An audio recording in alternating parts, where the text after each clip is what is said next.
গতকালকের ভিডিওটা দেখছিলেন, চায়নাবাদে চালাইছিলাম, তো আমার একটু দায়িত্ব পড়ছে বাইকটা চায়নাবাদের গেট পর্যন্ত আমাকে নিয়ে যাইতে হবে। আমার আরেকটা ব্লগ, যার কারণে চিন্তা করলাম যে এই পার্টে ব্লগটা করি। ভাই আপনারা গাড়ি নিয়ে আসেন, আমি আগাই। হ্যাঁ সমস্যা নাই, আপনারা গাড়িতে আসেন। ভাই লম্বা একটা ভিডিও নিয়ে দেন না, আপনারটা নেন ভাই। ওকে, নিউট্রাল করে স্টার্ট করি, কারণ ভয় লাগে এটা যদি ক্লাস স্লিপ করে তাইলে তো একদম পগার পার হয়ে যাইতে হবে। তখন আর একটা বিপদ আর কি। রাস্তা ফাঁকা, ভয় লাগে ভাই, ভয় লাগে। ওকে জোস। এই গাড়ি যদি হাফ ক্লাস করে চালাই একদম ক্লাস প্লেট পুড়ে যাবে ভাই। বড় গাড়ি ইঞ্জিন এমনি গরম, আমার পা অলরেডি গরম হয়ে গেছে। রে সমস্যা হচ্ছে আমার একটাই, উঁচু হয়ে চালাইতে হয়। কালকের ভিডিওটা আপনারা যারা দেখছেন তারা দেখবেন যে আমি অলওয়েজ উঁচু হয়ে একটু ভিডিও করছি। এখনও ব্যাপারটা সেরকমই, একটু উঁচু হয়ে চালাইতে হচ্ছে, কারণ আমি আসলে অত কমফোর্টলি চালাইতে পারতেছি না গ্লাসটা ঘোলা হওয়ার কারণে। আসলে আমি না, যত লম্বাই এখানে বসুক না কেন, এটা মনে হয় উঁচু হয়ে চালাইতে হবে, কারণ খালি পা লম্বা হলেই তো হবে না, আসলে এই ঘেরিটাও লম্বা হইতে হবে, গলাটা লম্বা হইতে হবে আর কি। আর এটা লম্বা হয়ে এরকম উঁচু হয়ে চালানোর কিছু নাই। এই গ্লাসটা চেঞ্জ করলেই সমস্যা সমাধান হয়ে যাইতো। এটা তো আর পাওয়া যাবে না, এই গ্লাসটা পুরো এটার সাথে অ্যাটাচড। সামনে যে হেডলাইটের ভাইজার টাইজার দেখতে পাচ্ছেন, ওটার সাথে পুরো গ্লাসটা অ্যাটাচড, যার কারণে ওরকম কোনো সুযোগ নাই। আর এই গাড়ি এই সব জায়গায় এক গিয়ারের উপরে চালানোর দরকার পড়ে না, কারণ এক গিয়ারেতে 100 ক্রস করে এবং সেটা স্মুথলি। এমন না যে অনেক আরপিএম দিতে হয়, অল্প আরপিএমই অনেক স্পিড উঠে যায়। আর তার উপরে 2 নম্বর গিয়ার শিফট করলে তো কথাই নাই, আরও স্মুথ। চায়নাবাদের এই প্রকল্পগুলো সব বন্ধ, এগুলো কখনো চালু করছে কিনা জানি না, বাট বন্ধ দেখতেছি।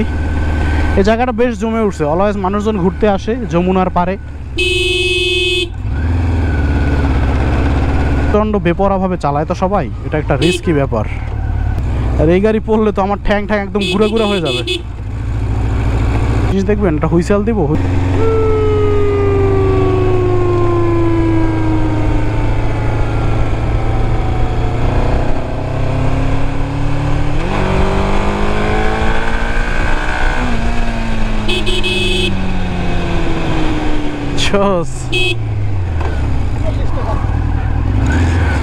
এটা গাড়িটার যতটা স্পিড সেরকম ব্রেকিং নাই, ব্রেকিং খুবই খারাপ। অনেক বছর হয়ে গেছে তো ব্রেকগুলোর এরকম ব্রেক শুটু পরিবর্তন করা হয় নাই। তার উপরে হচ্ছে ব্রেকিং অতটা স্মুথ না, খুবই স্লো। স্বাভাবিক ব্যাপার, এত বছর হয়ে গেছে, এত বছর পর একটা গাড়ির ব্রেকিং এত ভালো থাকাটা আশা করা যায় না। এটা আমাদের ব্রেক প্যাড তো 2000-3000-এ মেনটেনেন্স করি, সে তুলনায় গাড়িটার বয়স 20-25 বছরের উপরে, আরও বেশিও হবে। তো সেক্ষেত্রে এটার দোষ দিয়ে লাভ নাই।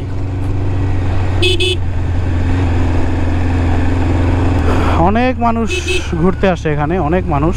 বা ইঞ্জিন অনেকক্ষণ চালাইছি তো ইঞ্জিন প্রচণ্ড গরম হয়ে গেছে। আমার পা এখন জ্বলতেছে গরমে, 2 পাশের পা গরম হয়ে গেছে। এতক্ষণ প্রথম ভয় লাগতেছিল, আনকমফোর্টেবল লাগতেছিল, বাট এতটুকু চালানোর পরে এখন বেশ কমফোর্টেবল লাগতেছে, ইজি মনে হচ্ছে। এবং এখন মনে হচ্ছে যে না, এটা নিয়ে ইজিলি মুভ করতে পারবো, শহর হোক গ্রাম হোক যে কোনো জায়গা। স্বাভাবিক ব্যাপার, আমার সিবিএক্সটা সবাই দেখলে ভয় পাইতো, ওরে বাবার এত বড় গাড়ি, কিন্তু বাট কয়েকদিন চালানোর পরে আমার নিজেরই তো চালানোর পরে তখন তো আমার কাছে ওটা নিয়ে বান্দরবন, রাঙামাটি, তিন্দু সব হয়ে গেছে। এটা দিয়ে যদিও তিন্দু যাওয়ার গাড়ি না, এত ভারী একটা গাড়ি, অফরোড ওইভাবে মারা যাবে না, বাট সুন্দর জিনিস। চলে আসছি চায়নাবাদের গেটে। এখানে এক ভাই অপেক্ষা করতেছে, শহরের ভিতর থেকে আমি আর নিব না, সে এটাকে নিয়ে যাবে দোকানে। আমার কাজ হচ্ছে এই পর্যন্তই আসা, কারণ এরপরে রাস্তায় আমাকে ধরতে পারে পুলিশ, বা আমি আসলে সিটিতে যেহেতু এটা চালাই নাই, সিটিতে চালানোটাও ঠিক হবে না, যার কারণ হচ্ছে সাইডে এক জায়গা ব্রেক করে রাখি। ভাইয়া মনে হয় চলে আসছে বা আশেপাশে আছে হয়তো বা। ওকে, এখানেই ব্রেক করি, চস চাবি অফ করি। ঠিক আছে, এই ছিল আজকের যাত্রা। ওকে ঘটনা হলো, আমরা এখন আসলাম, পরে বাইক ঠিক চালাইয়া সব আড্ডা টাড্ডা শেষ করে কাজকর্ম শেষ করে আমরা এই যে এখন বের হবো। এখন বাজে 11টার মতন রাত। এই যে আমাদের রানাওয়ে হচ্ছে আপাতত ড্রাইভ করবে, সবকিছু রেডি করা হচ্ছে। বাইকটাই বলা ধরছি। আচ্ছা, এখন গাড়িটা এখান থেকে ব্যাগে নামবে, ওই যে তারপরে হচ্ছে আমরা উঠতেছি। আস্তে আস্তে নামান ভাই। আমরা আছি এখন যমুনা সেতু পার হয়ে, এখানে এই যে নতুন রেল স্টেশন হচ্ছে। এই যে আমাদের গাড়ি, প্রচুর ব্যস্ত এই জায়গাটা। আর এই যে রেল স্টেশন হচ্ছে এই যে এইখানে, এই যে এইখানে রেল স্টেশন হচ্ছে, দেখতে পারেন। এখানে 4 দোকান আছে। আমরা এই যে রং চাকাচ্ছি, জোস। সুন্দর একটা ওয়েদার, বাতাস আছে হালকা, ভালোই লাগতেছে। এরপরে চা খেয়ে আবার রওনা করব। আর গাড়ির ভিতরে এসিতে থাকলে একটা ঝিমানি চলে আসে, আর চা খাইলে পরে ঝিমানিটা চলে যায়। ড্রাইভ করবে তারে চাঙ্গা রাখার জন্য, প্লাস আমরাও চাঙ্গা থাকার জন্য।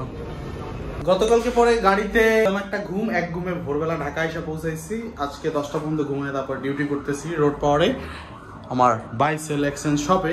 কিন্তু খুবই বিপদে আছি। একটা ওয়ালটনের এসি কিনছিলাম, এই এসি থেকে পানি পরে দেখেন সব ভিজে গেছে, যে বালতি পাইতে রাখা লাগতেছে, প্রচুর পানি পড়তেছে। এসি একদম নতুন এসি।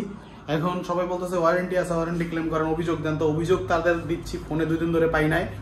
পরে একদিন পাইলাম, তারা বলছে 72 ঘন্টা, কিন্তু অলরেডি 48 ঘন্টা কেটে গেছে, তাদের কোনো রেসপন্স নাই। 72 ঘন্টার ভিতরে আদৌ তারা কোনো ফিডব্যাক দিবে কিনা জানি না, না দিলে আবার তাদের ফোন করতে হবে।